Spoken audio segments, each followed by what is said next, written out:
Hello दोस्तों, कैसे हैं आप सब लोग। होप कि आप सब लोग बहुत ही अच्छे होंगे। दोस्तों आज हम लोग अपने कंपनी लॉ के नेक्स्ट चैप्टर को पढ़ने जा रहे हैं। ठीक है दोस्तों, जिस चैप्टर का नाम है काइंड्स ऑफ कंपनी। इसके पहले हम लोगों ने पढ़ा था कंपनी क्या होती है, कंपनी की फीचर, फिर हमने पढ़ा था कंपनी सिटीजन होती है कि नहीं, फिर कॉर्पोरेट वे के बारे में पढ़ा था। आज हम लोग जो पढ़ने जा रहे हैं उसका टॉपिक का नाम है काइंड्स ऑफ कंपनी, जिसको आप लोग टाइप्स कह सकते हो या फिर क्लासिफिकेशन। विभिन्न विभिन्न प्रकार की जो कंपनियां होती हैं उनके बारे में पढ़ने जा रहे हैं। दोस्तों बहुत सारे लोग ऐसे हैं जिनको आज भी डाउट है कि कंपनी क्या होती है। जो कंपनी क्या, ये तो पता चल गया कितने टाइप्स की कंपनी होती हैं।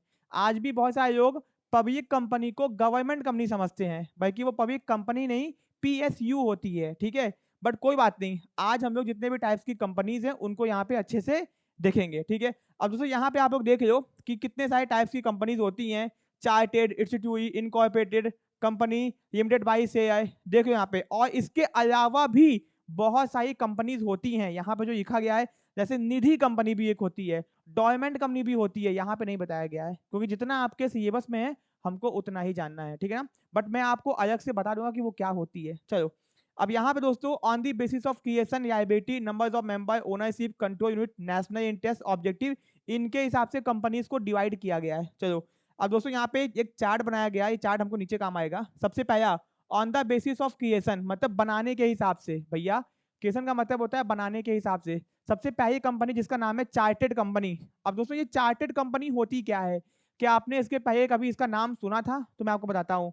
पुराने समय में राजा महाराजा यानी अपनी पावर का इस्तेमाल करके, ठीक है ना, जो कंपनीज को बनाते थे उसको कहते हैं चार्टेड कंपनी। एग्जाम्पल के तौर पे इंडिया के ऊपर 200 सालों तक ब्रिटिशर्स ने राज किया। तो यहाँ पे जब वो लोग आए थे तो यहाँ पे एक कंपनी स्टार्ट की, उस कंपनी का नाम है ईस्ट इंडिया कंपनी। ठीक है ना, उसी ने, ईस्ट इंडिया कंपनी ने ही इंडिया के ऊपर 200 सालों तक राज किया।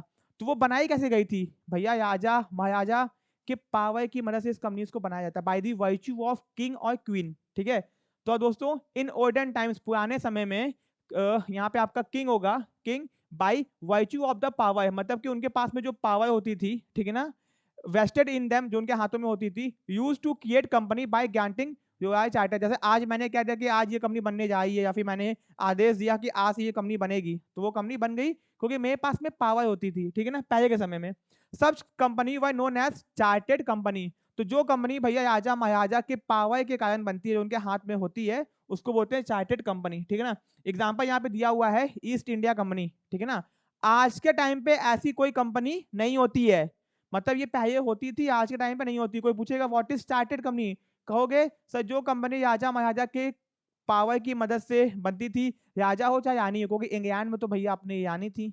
कौन थी, कमेंट कर देना उसको। The company act did not apply to them, जो कंपनी का कानून होता है, कंपनी एक्ट 2013, हमारे कंपनी का कानून क्या है, कंपनीज एक्ट 2013, ये इन कंपनीज के ऊपर लागू नहीं होता है। और आज के टाइम पे ये कंपनी नहीं बनती है क्योंकि कोई राजा महाराजा तो है ही नहीं, तो ये कंपनी बनेगी कैसे, और है भी नहीं। जो बनी थी वो भी क्या हो चुकी है, सब खत्म हो चुकी है। ठीक है, तो ये हो गया आपका चार्टेड कंपनी। दूसरा आता है आपका इंस्टीट्यूट कंपनी। ये क्या होता है दोस्तों, हमारे देश के अंदर होता क्या है, कभी कभी कुछ स्पेशल कंपनी की जरूरत पड़ती है। जैसे मान लो आईबीआई, एलआईसी, ये सब कंपनी क्या है, बहुत इंपॉर्टेंट कंपनी। अगर ये सब कंपनीज ना हो, कहोगे सर आईबीआई कंपनी थोड़ी ना है बेटा, जब ये बना था ना तो ये एक प्राइवेट कंपनी थी आईबीआई, सोचियो। बाद में ये नेशनलाइज हुआ था, गवर्नमेंट बना था। ठीक है, तो जो कंपनी हमारे संसद में अलग से कानून पास करके बनाया जाता है, हमारी संसद के अंदर अलग से स्पेशल कानून, इसका खुद का अपना कानून होता है, कंपनी का कोई भी कानून इसके ऊपर लागू नहीं होता। ठीक है ना, इसको बोलते हैं इंस्टीट्यूट कंपनी। दिखाते हैं कैसे। Such company is created by the status और स्पेशल एक्ट ऑफ पार्लियामेंट, मतलब हमारे देश की संसद में अलग से इसके ऊपर चर्चा, विशेष मुद्दा उठता है और अलग से इस कंपनी को बनाया जाता है, जिसको बोलते हैं आपका इंस्टीट्यूट कंपनी, कानून में अलग से संशोधन करके। सोचियो, अब आईबीआई बनाया गया क्योंकि हमारे देश को चिंता हुई कि भैया हमारे देश में पैसे का चोरी बहुत ज्यादा हो रहा है, तो हमारे देश के लोगों को चिंता हुई, संसद में नियम पास किया गया और आईबीआई का एक्ट 1934 में पास किया गया, 1934 के अंदर आईबीआई का एक्ट पास किया गया कि आप सुनो, ये जो कंपनीज होती है इनके खुद के अपने नियम होते हैं, खुद के नियम, खुद के कायदे, खुद के कानून। जो कंपनी का नियम होता है इनके ऊपर लागू नहीं होता है। ठीक है ना, ओके। एग्जाम्पल के तौर पे अगर आप लोग कहते होगे तो बनारस के अंदर हम लोग का बीएचयू है, तो बीएचयू के अंदर उनका खुद का अपना नियम है, बाहर का नियम बीएचयू के अंदर लागू नहीं होता है क्योंकि बीएचयू को स्पेशल एक्ट ऑफ पार्लियामेंट पास करके बनाया गया है कि नहीं, ठीक है। ओके, अब फॉर एग्जांपल यहाँ पे दे दिया कि such company is created by the special act of parliament और स्टेट लेजिस्लेचर, कानून के मदद से सच कंपनी आर इनकॉर्पोरेटेड यानी कि registered to carry on business of national importance. ये जो भी कंपनीज होंगी या होती होंगी ये हमारे देश की नेशनल इंपॉर्टेंस रखती हैं। अब आरबीआई, एक और कंपनी का नाम लेते हैं एलआईसी। एलआईसी भैया आप जाने अनजाने में आपका एलआईसी हो चुका है, आपको पता भी नहीं होगा। तो एलआईसी हो गया, आपका आरबीआई हो गया, ये सब नेशनल इंपॉर्टेंस की कंपनी है। देश खत्म हो जाएगा अगर ये कंपनी ना हो तो, सोच के देखना, ठीक है। तो for example the Reserve Bank of India, the Life Insurance Corporation of India, the Food Corporation of India, ठीक ना, this company are conferred special power, इनके पास में स्पेशल पावर होती है and are govern by the provisions of the act, इनके खुद के अपने कानून होते हैं, ठीक है ना, by which such company are created, उसी से ये बनाई जाती हैं। हाउएवर, ठीक है ना, however provisions of companies act may also apply to these companies as so far they are not inconsistent with the provisions of special act। अब देखो यहाँ बताया क्या गया, ये बताया गया कि भैया देखो इनका खुद का कानून होता है, लेकिन अगर किसी बात पे किसी मुद्दे के ऊपर इनका कानून नहीं है, उस सिचुएशन में जो कंपनीज एक्ट है वो भी इनके ऊपर लागू होगा। मान लो कोई टॉपिक है उसके ऊपर इनका खुद का कोई नियम नहीं है, तो उसके ऊपर कंपनी एक्ट का नियम इनके ऊपर लागू हो जाएगा, ठीक है। तो ये आपको समझ में आ गया। और इनको अपने नाम के अंत में कोई भी वर्ड इस्तेमाल करने की जरूरत नहीं है, चाहे वो लिमिटेड हो चाहे वो प्राइवेट लिमिटेड हो, कुछ नहीं। आरबीआई क्या इस्तेमाल करता है, रिजर्व बैंक ऑफ इंडिया, बस, कुछ भी इस्तेमाल नहीं करता वो, ठीक है। तो भैया हमने दो कंपनीज के बारे में सीखा, क्या सीखा, चार्टेड कंपनी और इंस्टीट्यूट कंपनी। तो इसका क्या था, राजा महाराजा अपनी पावर की मदद से बनाते हैं। दूसरा भैया आपका स्पेशल एक्ट ऑफ पार्लियामेंट से बनता है, एग्जाम्पल भी दिया गया है, आपसे एग्जाम्पल पूछ सकता है, ठीक है। फिर आता है इनकॉर्पोरेटेड या फिर रजिस्टर्ड एसोसिएशन। अब भैया इनकॉर्पोरेटेड बोलो, इसी का दूसरा नाम क्या है, रजिस्टर्ड, यानी कि इसका नाम ही दूसरा नाम है। इनकॉर्पोरेट का मतलब होता है रजिस्टर्ड एसोसिएशन, मतलब क्या होता है, अ company registered under the companies act, अगर कोई भी कंपनी कंपनीज एक्ट के अंदर अपना रजिस्ट्रेशन करवाती है। अब भैया कंपनीज एक्ट बहुत सारे थे, लेकिन दो ठो हमको याद रखना है। एक है आपका 1956, क्या, कंपनीज एक्ट 1956, इसको चेंज करके इसको बहुत मतलब कि इसमें बहुत सारे चेंजेस किए गए हैं। अब आ गया कंपनीज एक्ट 2013। तो हम लोग को जो पढ़ना है वो पढ़ना है कंपनीज एक्ट 2013, ठीक है ना। कहोगे सर ये 56 क्या है, 2013 क्या है, समझाते हैं आपको। देखो कंपनी जब आई, कंपनी का जब बिजनेस आया तो इंडिया के अंदर कंपनी के कानून बनाए गए। जब कानून बनाए गए तो उसमें कुछ कमी थी, मान लो कि 2001 में बनाया गया, कुछ कमी थी, या फिर मान लो कि 1960 में बनाया गया, ठीक है। अब 1960 में अगर बनाया गया कुछ कमी थी तो उसको चेंज करके 65 में फिर से चेंज किया गया, तो 65 में नया कानून आ गया। तो 56 में कानून बनाया गया था, चेंजेस हुए थे, फिर 2013 में करंट सिचुएशन के हिसाब से कानून के अंदर बदलाव किए गए और नई चीजें उसके अंदर आ गई, ठीक है, ये हो गया। तो अगर कोई भी कंपनी कंपनीज एक्ट के अंदर उसका रजिस्ट्रेशन हुआ हो, चाहे इस वाले में हुआ हो चाहे इस वाले में हुआ हो, उससे मतलब नहीं है। इस देखो अगर आज हम सीए का एग्जाम पास करें तो भी हम सीए कहलाएंगे, हम 5 साल पहले सीए का एग्जाम पास करके सीए बने तो भी हम सीए ही कहलाएंगे, चेंज नहीं होगा कुछ भी, ठीक है। ओके, ये आपका हो गया, ठीक है। इसी को बोलते हैं a company registered under the companies act is known as registered और incorporated company. By far the largest number of companies created in this manner, India के अंदर मैक्सिमम कंपनी ऐसे ही बनती हैं कि वो अपना भैया कंपनी एक्ट के अंदर रजिस्ट्रेशन करवाती हैं। और सुनियो कंपनी को अपना रजिस्ट्रेशन करवाना कंपलसरी होता है, बिना रजिस्ट्रेशन करवाए कंपनी बन ही नहीं सकती, ठीक है ना। ओके, ये हो गया आपका। सच कंपनी में भी पब्लिक, वो चाहे पब्लिक कंपनी हो, वो चाहे प्राइवेट कंपनी हो, वो चाहे लिमिटेड कंपनी हो, वो चाहे अनलिमिटेड कंपनी हो, वो चाहे कोई भी कंपनी हो, कंपनी रजिस्टर्ड होती है यानी कि इनकॉर्पोरेटेड होती है, ठीक है ना। वो किसी भी टाइप की हो सकती है, public, private, limited, unlimited, share capital नहीं हो उससे मतलब नहीं है। तो हमने सीखा 3 कंपनी के बारे में on the basis of creation. तो यहाँ पे आपको समझ में आ गया होगा कि ये तीनों कंपनी क्या होती है। आप चाहो तो शॉर्टकट में इसके बारे में लिख सकते हो, एग्जाम्पल के तौर पे किंग और क्वीन, यहाँ पे स्पेशल एक्ट ऑफ पार्लियामेंट, यहाँ पे कंपनीज एक्ट 2013 या फिर 1956। अपने समझने के लिए और याद करने के आप लोग चाहो तो शॉर्टकट में की नोट बना सकते हो, बट हाईलाइटर जगह हाईलाइट करो, ज्यादा अच्छा रहेगा, ठीक है। अब दोस्तों आता है कंपनी लिमिटेड बाई शेयर। अब कहोगे सर ये कौन सी कंपनी है, हमने तो सुना नहीं है। तो बेटा ये वही चीज है। अब देखो घुमा फिरा के यहाँ बात करेगा आपको कि एक ही चीज को आपको दो चार तरीके से बताएगा। चलो देखते हैं यहाँ पे, ठीक है। तो यहाँ पे क्या बोल रहा है, on the basis of liability, मतलब दायित्वों के हिसाब से कंपनीज को बांटा गया है, ठीक है ना। ओके, तो यहाँ पे देखते हैं कंपनीज लिमिटेड बाई शेयर, ठीक है ना। तो वो कंपनी जिसके पास में क्या होता है, शेयर होता है, मतलब उस कंपनी ने मार्केट से पैसा उठाया है शेयर को इशू करके, बस इतना सा। जो कंपनी क्या होती है, लिमिटेड बाई शेयर, जो कंपनी ने मार्केट से पैसा उठाया है। तो सिंपल सी बात है भैया, पब्लिक कंपनी होगी, क्योंकि प्राइवेट कंपनी मार्केट से पैसा नहीं उठाती है किसी भी चीज को इशू करके, मतलब लोन देगी बट पब्लिक से नहीं मांगेगी, ठीक है। तो companies limited by share means company having the liability of its member limited by the memorandum to amount if any unpaid on the share respectively held by the them। हम आपको इसको आसान भाषा में समझाते हैं। मान लो अगर आपने किसी कंपनी का शेयर खरीदा 100 रुपए का, और आपने कंपनी को 50 रुपया दे दिया या फिर 60 रुपया दे दिया, तो आपकी जो लायबिलिटी बनती है वो केवल 40 रुपए की बनती है, ठीक है ना। इसी कंपनी को बोलते हैं कंपनी लिमिटेड बाई शेयर। जितना आपका पैसा है उतना ही आपको देना है, ज्यादा आपको नहीं देना है। इसी को बोलते हैं कंपनी लिमिटेड बाई शेयर। तो कंपनी आपसे कितना पैसा मांग सकती है, जो आपने नहीं दिया है। उसके अलावा कंपनी आपसे कुछ नहीं मांग सकती, किसी भी कीमत पे, किसी भी कंडीशन पे। तो इसको बोलते हैं कंपनी लिमिटेड बाई शेयर। दूसरा आता है कंपनी लिमिटेड बाई गारंटी। तो इसको देख के घबराओ मत कि बहुत बड़ा सा लिखा हुआ है, मैं आपको इसको सिंपल लैंग्वेज में समझाता हूँ।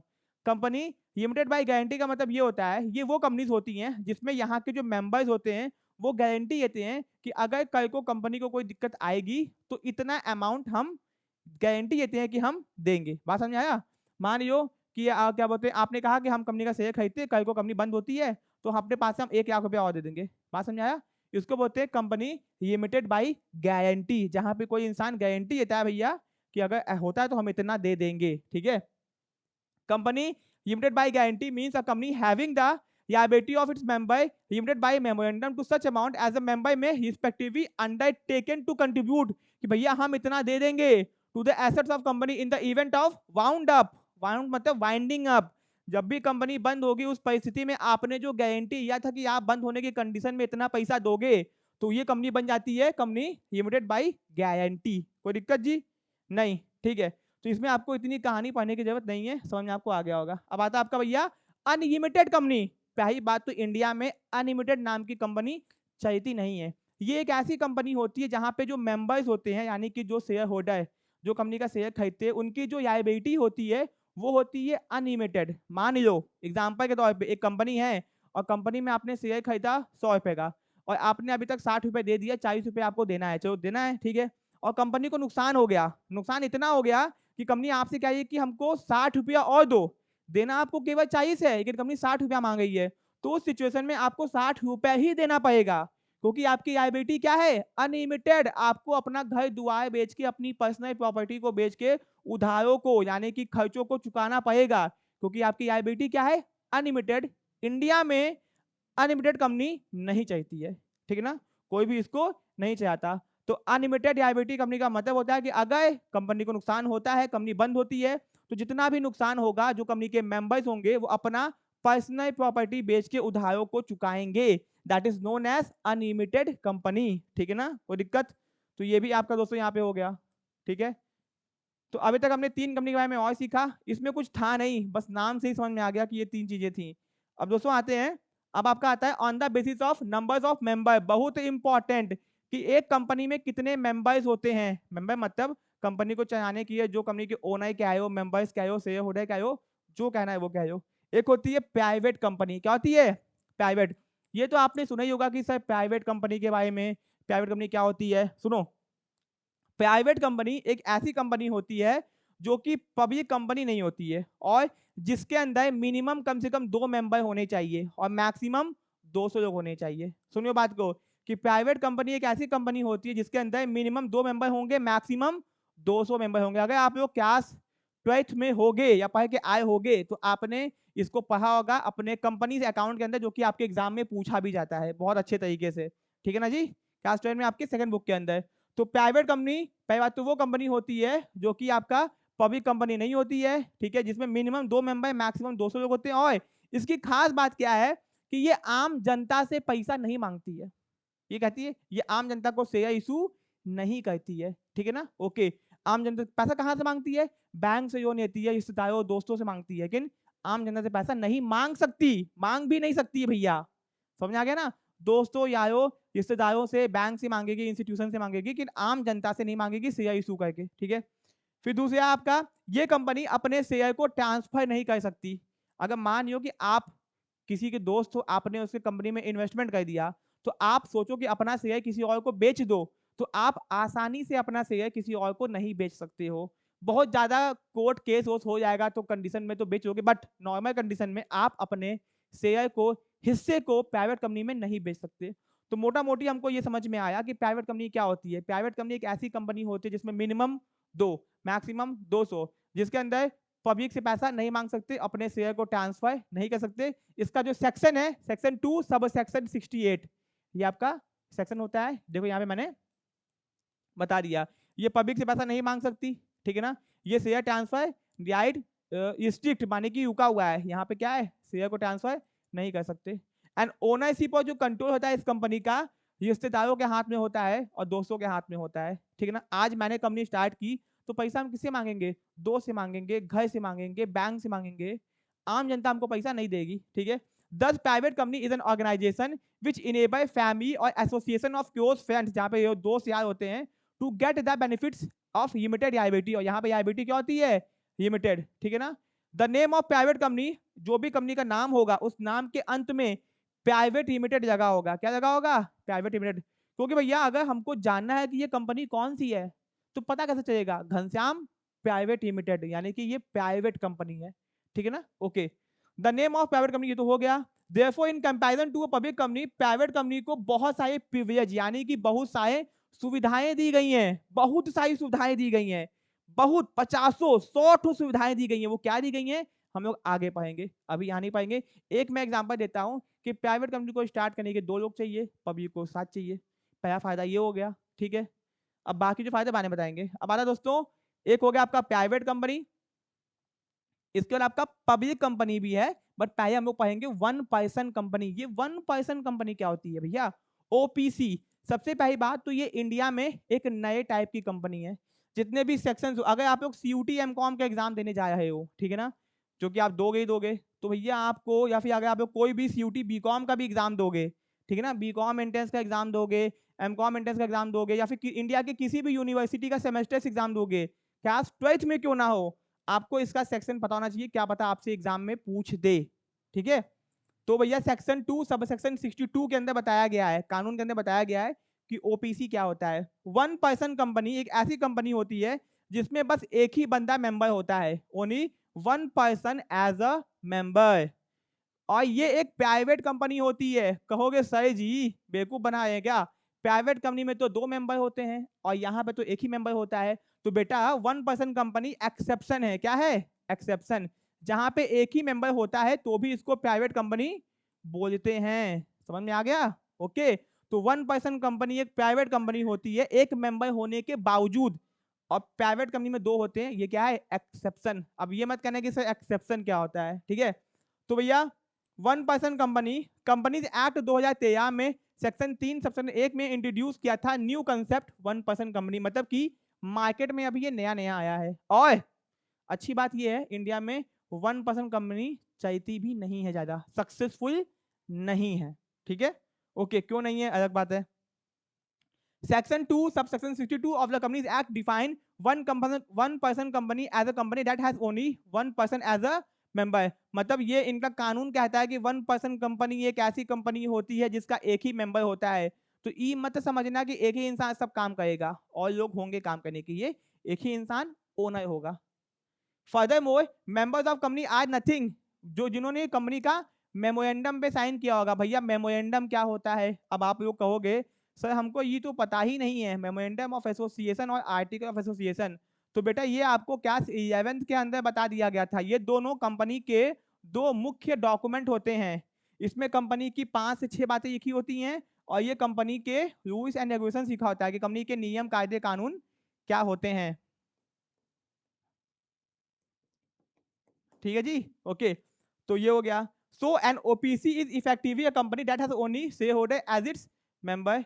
Such company generally created when there is only one founder. जब किसी कंपनी का एक ही बंदा होता है, फाउंडर क्या हो, जैसे मान लो मेरा खुद का बिजनेस, तो मैं खुद के ये 1% कंपनी बना सकता हूँ क्योंकि मैं ही फाउंडर हूँ, मैं ही प्रमोटर हूँ।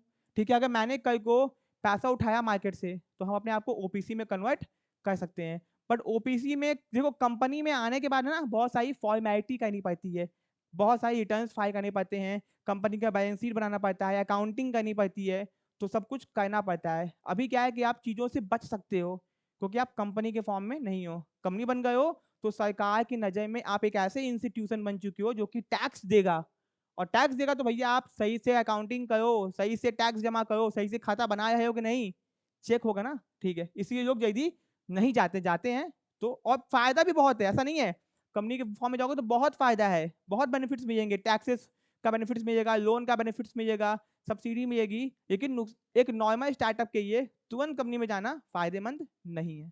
ठीक है, सच कंपनी, अब देखो कुछ फायदे भी हैं। ये कंपनी चाहे तो limited by share, limited by guarantee या फिर अनलिमिटेड कंपनी हो सकती है। हो, आपकी इच्छा, आप तीनों में से कोई कहियो, आप चाहो तो ये कहियो, आप अपने 1% कंपनी को अनलिमिटेड कंपनी कहियो, मतलब कि अगर कल को नुकसान होता है तो अपना घर बाय बेच के उधार को चुकाना। ठीक है, अब आता है भैया पब्लिक कंपनी क्या होती है। ठीक है ना, इसके बाद ये डिफरेंस पढ़ के हम लोग इस वीडियो को यहीं पे एंड कर देंगे, नेक्स्ट टॉपिक अपने नेक्स्ट वीडियो में होगा। ठीक है, पब्लिक कंपनी का सेक्शन है section 2 sub section 71। Public company एक और चीज बताना चाहते हैं, भूल गए थे। देखो जी, पहले क्या होता था कि सरकार और गवर्नमेंट ने कहा था कि प्राइवेट कंपनी को स्टार्ट करने के लिए मिनिमम 1 लाख रुपए चाहिए। ठीक है ना, 1 लाख चाहिए, और पब्लिक कंपनी को स्टार्ट करने के मिनिमम 5 लाख चाहिए। मतलब कि अगर आपको प्राइवेट कंपनी स्टार्ट करनी है तो मिनिमम आपको 1 लाख रुपए लगाना पड़ेगा, और पब्लिक करनी है तो मिनिमम आपको 5 लाख लगाना पड़ेगा। लेकिन बाद में ये नियम को हटा दिया गया। अब आज के टाइम पे कोई कंडीशन नहीं है कि आपको 1 लाख रुपए लगा के ही स्टार्ट करना है, 5 लाख लगा के ही स्टार्ट। ये प्राइवेट के लिए था, ये पब्लिक के लिए था। लेकिन आज भी कभी कभी एग्जाम में पूछ देता है कि पब्लिक कंपनी को स्टार्ट करने के मिनिमम स्टार्टिंग में कितना पैसा लगाना पड़ता था, 5 लाख रुपए, और प्राइवेट के लिए 1 लाख रुपए। एग्जाम में पूछ देगा तो पता होना चाहिए। ठीक है, अब दोस्तों पब्लिक कंपनी वो कंपनी होती है जो कि प्राइवेट कंपनी नहीं होती है, ये तो बताने की ही जरूरत नहीं थी भाई। ठीक है ना, and has a minimum paid up capital as may prescribe. देखो मिनिमम पेड अप कैपिटल कितना होगा, एज में प्रिस्क्राइब। पहले ये 5 लाख हुआ करता था कि मिनिमम 5 लाख होना चाहिए। आज कुछ भी आप लगा के कंपनी को स्टार्ट कर सकते हो, कोई कंडीशन नहीं है। ठीक है, okay. In simple term, public company is a company whose share can be subscribe by the members of a public. मतलब क्या है, आसान भाषा में कहा जाए तो पब्लिक कंपनी एक ऐसी कंपनी होती है जो कि मेंबर्स यानी कि आम जनता से पैसा मांगती है। प्राइवेट कंपनी नहीं मांग सकती, पब्लिक कंपनी वहीं से पैसा मांगती है क्योंकि वो वहीं से मांग ही सकती है। ठीक है, and as per the companies act 2013, public company क्या होती है, पब्लिक कंपनी प्राइवेट कंपनी नहीं होती है। मिनिमम का कोई लिमिट नहीं बताया गया, पहले 5 लाख था, प्राइवेट का 1 था। ठीक है ना, ये देखो बताया गया ना 5 लाख। अब ये नियम नहीं है बट पता होना चाहिए। ठीक है, और सुनो, इसमें मिनिमम जो होते हैं आपके 7 होते हैं, मैक्सिमम की आपकी कोई लिमिट नहीं होती है, नो लिमिट। और सुनो, इसके अंदर आपको नाम के अंत में LTD वर्ड इस्तेमाल करना पड़ता है। कोई भी नाम है, नाम के अंत में लगा दो, जैसे रिलायंस लिमिटेड, तो वो क्या है दोस्तों, एक पब्लिक कंपनी है ना कि प्राइवेट, और जियो एक प्राइवेट कंपनी है। ठीक है, तो आपको समझ में आ गया होगा, इतना डीप में घुसने की जरूरत नहीं है। ओके, तो भैया अब यहाँ बताया गया कि पब्लिक कंपनी और प्राइवेट कंपनी में डिफरेंस क्या होता है। इसको पढ़ने के बाद में तो आप बता ही दोगे। सबसे पहला नंबर्स ऑफ मेंबर, इसमें आपका ये कौन सा है, ये आपका पब्लिक कंपनी है, ये आपका प्राइवेट कंपनी है। ठीक है ना जी, तो भैया इसमें मिनिमम 7 होते हैं, मैक्सिमम की कोई लिमिट नहीं होती है। इसमें मिनिमम 2 होते हैं, मैक्सिमम कितने होते हैं, 200 होते हैं। पहला आपका डिफरेंस। दूसरा नंबर्स ऑफ डायरेक्टर, इसमें मिनिमम 3 डायरेक्टर होने चाहिए, डायरेक्टर जो कंपनी को चलाते हैं। ठीक है ना, इसमें मिनिमम 2 डायरेक्टर होने चाहिए। ये डायरेक्टर हैं, मेंबर नहीं है, सुनिए ना, मेंबर्स के ऊपर बात की गई है। ठीक है ना, फिर invitation to public to subscribe से, क्या आम जनता से पैसा मांग सकते हैं, ये मांग सकते हैं, ये नहीं मांग सकते हैं, प्रोहिबिटेड। और ये इनवाइट कर सकते हैं, मतलब मांग सकते हैं, सिंपल सी बात है। ट्रांसबिलिटी ऑफ शेयर, क्या ये अपना शेयर ट्रांसफर कर सकते हैं, ये कर सकते हैं और ये नहीं कर सकते हैं। मिनिमम सब्सक्रिप्शन, याद है जब क्लास 12th में थे तो हमने एक चैप्टर पढ़ा था, शेयर चैप्टर, जहां बताया गया था कंपनी जब भी शेयर इशू करती है तो मिनिमम 90% अप्लाई होना चाहिए। वरना शेयर को कैंसिल ही करना पड़ता है। तो भैया मिनिमम मतलब जिसको हम लोग 90% के नाम से जानते थे, वो इसमें क्या बोलते हैं, a public company can not allot, अगर कम से कम हमारे इशूड अमाउंट का 90% अप्लाई नहीं होता है तो हमको शेयर कैंसिल करना पड़ता है, जो पैसा आया है वो वापस करना पड़ता है। तो यहाँ पे कंडीशन को फुलफिल करना पड़ता है, ठीक है ना। और यहाँ पे 1 लाख मांगे 85,000 आया, उसी को रखेंगे। 90% से हमको मतलब नहीं है, प्राइवेट कंपनी की कोई दिक्कत नहीं है। इश्यू ऑफ प्रोस्पेक्टस, ये क्या होता है, जब भी आम जनता से पैसा मांगोगे तो पैसा दो, पैसा तो नहीं मांगोगे ना, उनके ये एक डॉक्यूमेंट इशू करोगे, जिस डॉक्यूमेंट का नाम होता है प्रोस्पेक्टस। अच्छा खासा फोटो होगा, कलरफुल होगा, कंपनी का नाम पता एड्रेस लिखा होगा, कितना पैसा चाहिए, क्यों चाहिए, कहाँ इन्वेस्ट करोगे, कितना खर्चा करोगे, कितना रिटर्न दोगे, कितने पैसे उठाए थे, कहाँ खर्च किए थे, कहाँ कहाँ पे कितनी एसेट्स है, सब कुछ उसमें लिखा होता है। इसी को देख के आम जनता मोटिवेट होकर आपकी कंपनी का शेयर खरीदती है। तो प्रोस्पेक्टस इसको इशू करना कंपल्सरी है और इसको इशू करना कंपल्सरी नहीं है, ठीक है। अब भैया बहुत सारे पॉइंट्स हैं, चलो कोई बात नहीं। अब है आपका राइट शेयर। राइट शेयर का मतलब होता है जब भी एक कंपनी दोबारा शेयर इशू करती है, मान लो हमने क्या बोलते हैं कंपनी से शेयर इशू किया, कुछ लोगों को दे दिया शेयर, हमको दोबारा पैसे की जरूरत है, जब भी हम दोबारा इशू करेंगे तो हमारे जो एग्जिस्टिंग शेयर होल्डर्स हैं उनसे पूछेंगे कि क्या आपको शेयर्स चाहिए, वो बोलेंगे नहीं चाहिए, तब हम आम जनता को देंगे। मतलब ये एक टाइप का अधिकार यानी कि बेनिफिट, यानी कि क्या, जो कि उनको बहुत ज्यादा बेनिफिट दिया जाए कि भैया आपको चाहिए एग्जिस्टिंग शेयर होल्डर्स को। मान लो कि मैंने किसी को 5 शेयर दिया था, जब उनसे दोबारा पूछेंगे ना तो उनसे 5 ही पूछ सकते हैं, 5 से ज्यादा नहीं पूछ सकते। वो बोलेंगे हमको नहीं चाहिए, हम कहेंगे ठीक है हम बाहर किसी को दे देंगे। मतलब एक तरीके से उनको बेनिफिट मिल गया ना, कंपनी जब भी नया शेयर इशू करेगी, जिसको बोलते हैं राइट शेयर। तो in certain cases public company right share issue करती है, प्राइवेट कंपनी ऐसा नहीं कर सकती। तुम कहोगे सर आप तो कह रहे थे कि बहुत सारा बेनिफिट है, यहाँ से बेनिफिट तो कट जाएगा, तो बेटा नीचे है बेनिफिट, ये देखो ये है बेनिफिट, अभी देखोगे तो टेंशन में आ जाओगे। अब आते हैं शेयर विथ डिसएप्रोप्रिएट वोटिंग राइट्स। कभी कभी कंपनी कुछ शेयर्स ऐसी इशू करती है जिसमें डिफरेंट डिफरेंट वोटिंग राइट्स होते हैं, किसी को कुछ और किसी को कुछ। सिंपल सी बात है भैया, आइसक्रीम खाने गए हो, आपको बटर स्कॉच दे दिया, दूसरे वाले को बटर स्कॉच वनीला मिक्स दे दिया, समझ आया बात, समझो बात को। और public company can not, public company ऐसा नहीं कर सकती है, पब्लिक कंपनी बोलेगी वोटिंग राइट्स है नहीं है, बात खत्म। ये चाहे तो डिफरेंट डिफरेंट टाइप्स के शेयर इशू कर सकती है, ये किसी भी टाइप का, ये रेनबो बना दे, ये कुछ कर सकती है, मतलब किसी भी टाइप का शेयर उसको कोई भी अधिकार दे सकती है उसके साथ में, ठीक है। इंडेक्स ऑफ मेंबर, यानी कि कंपनी के कितने मेंबर्स हैं, क्या इस बात का रिकॉर्ड मेंटेन करना कंपलसरी है। तो पब्लिक कंपनी के पास में 200 से ज्यादा लोग होते हैं, ठीक है ना। अ public company having more than 200 members must maintain, और इनको मेंटेन करना पड़ता है कि कितने लोग हैं कितने लोग नहीं है। मान लो एक कंपनी में 10 लाख लोग हैं, तो 10 लाख का नाम पता एड्रेस कंपनी के पास में मेंटेन होता है इंडेक्स रजिस्टर में, ऑन या इन फिजिकल फॉर्म में नहीं। अब यहाँ पे ये लोग मेंटेन नहीं करते हैं, 200 लोग हैं, सब जान पहचान के आसपास के होंगे, मैक्सिमम 200 होंगे, मिनिमम की बात ही मिनिमम 2 होंगे। कोयम, मतलब जब भी कंपनी का मीटिंग होगा, क्या होगा कंपनी का भैया, जब भी मीटिंग होना चाहिए, जब भी होगा तो मिनिमम कितने लोग प्रेजेंट होने चाहिए कि मीटिंग हो जाए। Minimum numbers of member must be present in the meeting, कि भैया कंपनी में कितने मेंबर प्रेजेंट होंगे कि कंपनी की मीटिंग हो जाए। तो पब्लिक कंपनी के लिए मिनिमम 5 लोग हैं और प्राइवेट कंपनी के लिए 2 लोग हैं। सोचो अनलिमिटेड वाली कंपनी में जहां पे हो सकते हैं वहां पे 5 लोग भी अगर फिजिकली प्रेजेंट हैं तो मीटिंग हो जाएगी, कोई आए चाहे ना आए। फिजिकली प्रेजेंट होने चाहिए, इलेक्ट्रॉनिक फॉर्म में नहीं, ठीक है। फिर रेम्युनरेशन ऑफ मैनेजरियल, मतलब कि भैया कंपनी को में कितना तनख्वाह लोगों को दे सकते हैं, तो यहाँ पे जितना देना है दो, दिल खोल के दो, लेकिन कंपनी के नेट प्रॉफिट से 11% से ज्यादा पैसा नहीं दे सकते। और यहाँ पे भैया जो देना है दो, कोई दिक्कत नहीं है, पूरा पैसा उठा के दे दो, किसी को कितना भी दे दो, कोई दिक्कत नहीं है। बट यहाँ पे जितना भी देना है दो, आपको कंपनी के नेट प्रॉफिट से 11% ज्यादा पैसा आप किसी को नहीं दे सकते, ठीक है। अब दोस्तों यहाँ पे अपना टॉपिक है प्रिविलेजेस ऑफ प्राइवेट कंपनी, ठीक है ना। ये हम लोग अपने नेक्स्ट पार्ट में देखेंगे, देख लेते हैं कितना है, ठीक है। ओके, ये हम लोग अपने नेक्स्ट पार्ट में देखेंगे, और नेक्स्ट पार्ट के अंदर होप कि हम लोग अपने टॉपिक को खत्म कर दें, ठीक है। वीडियो अगर अच्छा लगा तो वीडियो को लाइक करना, चैनल को सब्सक्राइब करना, मिलते हैं अपने नेक्स्ट पार्ट में। Thank you so much.